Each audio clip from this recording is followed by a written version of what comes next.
"Ma'am, move them now. We do not need that kind of scene up front." The host said it like an order, loud and sharp so every table could hear. A fork slipped against a plate. A child's breath caught. The father standing there did not snap back.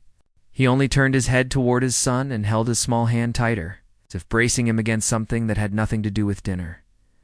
The restaurant was a palace of soft light and quiet luxury, all polished wood, white cloth, and warm air that smelled like butter and roasted herbs. People dressed for celebration sat in neat rows of tables by the windows, while the back of the room faded into shadows near the kitchen doors. The host's smile stayed fixed, but his eyes were cold, measuring, deciding who belonged where. The father and his boy were being measured and found inconvenient. Alina Royce walked in at that exact moment, her son Max beside her. Alina was the kind of woman the world learned to recognize even when she tried to move unnoticed. Not by loud clothes or jewelry, but by the calm gravity around her.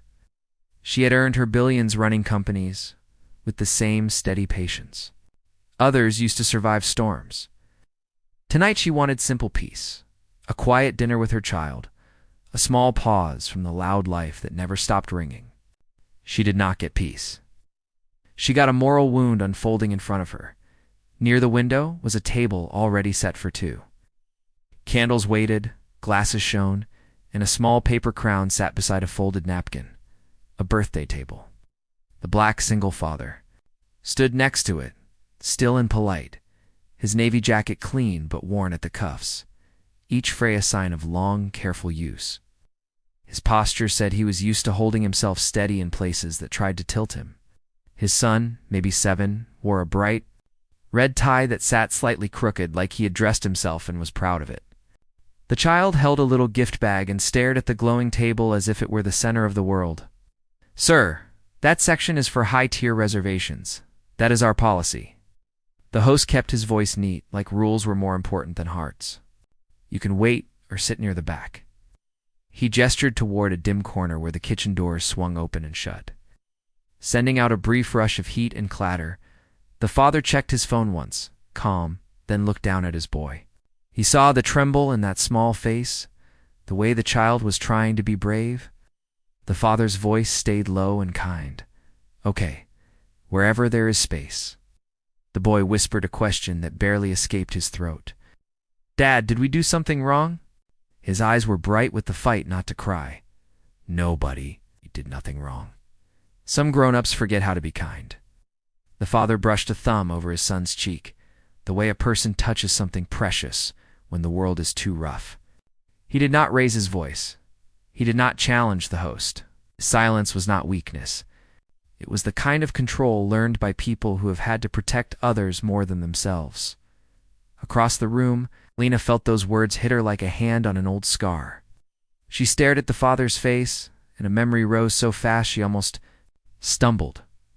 Years ago, she had not been a billionaire. She had been a 23-year-old woman outside a city hospital, exhausted and terrified. Her mother sick inside, the air around her smelling of antiseptic and cold rain. She had worked night shifts and studied by dawn, and still the bills had stacked higher than hope. One evening she had stepped out into the dark to breathe and saw a man in uniform sitting on a bench, bruised, his hand wrapped, waiting for a friend who never came out. That man had offered her half a sandwich without asking her name first. He had spoken softly, not as a hero, but as someone who understood what it meant to carry weight. "Cannot carry someone else if you do not carry yourself," he had said. He listened as she talked about her mother, about fear, about feeling invisible.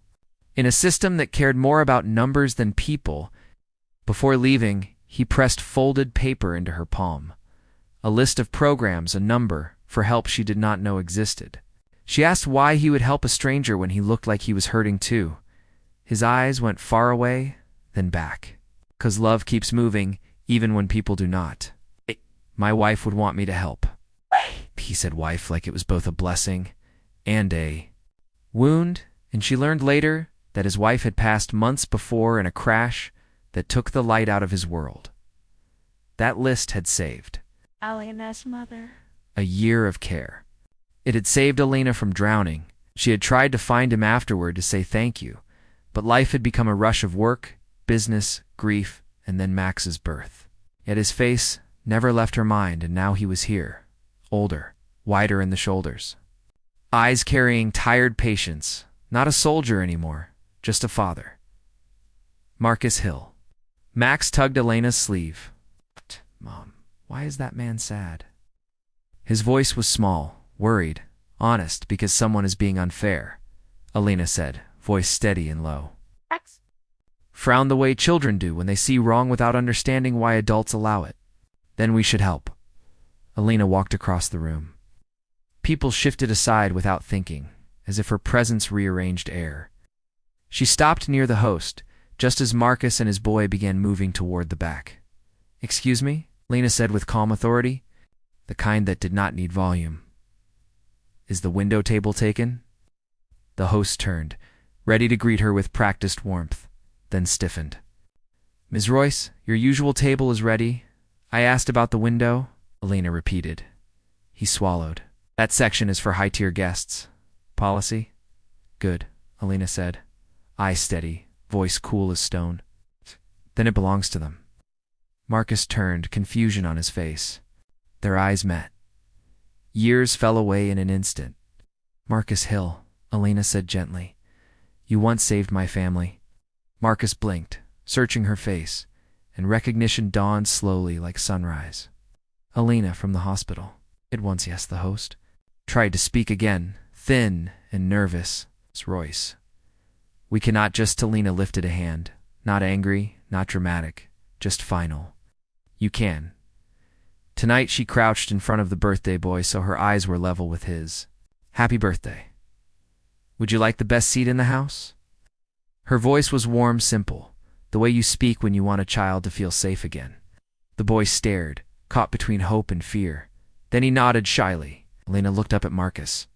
If you will allow it, my son and I would be honored to share your table. Marcus shook his head slightly, overwhelmed.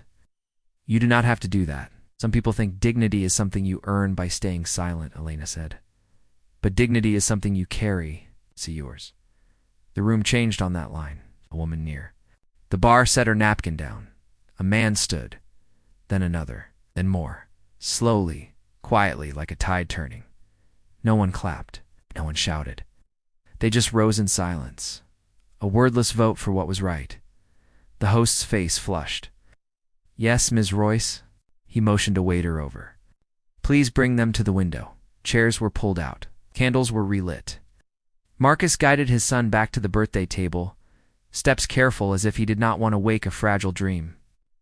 Elena placed Max beside the birthday boy. The two children glanced at each other, then smiled like friends that had been waiting to meet. The adults sat with a quiet that felt like respect. Dinner flowed differently after that, softer and brighter. Waiters moved with gentleness. Bystanders who had been silent felt the weight lift from their chests. Marcus's son started to talk again, slowly at first, then with growing joy. Explaining his school project, his favorite hero, the wish he wanted to make. Marcus watched him with a look that held years of struggle and devotion, the look of a parent who has learned to be both shelter and sword. Desserts arrived like a celebration the room had decided to share. Warm cake, small candles, a golden plate of treats placed in front of the boy. Quiet singing rose from different corners, not rehearsed, just human. The child closed his eyes, hands clasped, and blew the candles out. Whatever he wished for, he wished it with a heart that had just learned the world could still be kind.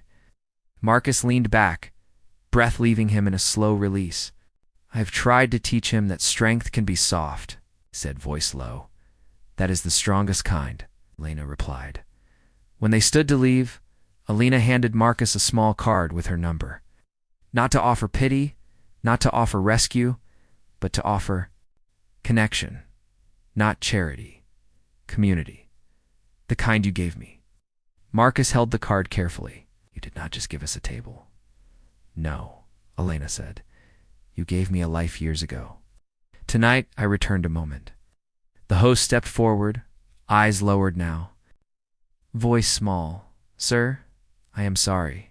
Marcus paused. He did not smile. He did not scold. His voice was steady, clear. Next time, do not wait for someone powerful to remind you what is right.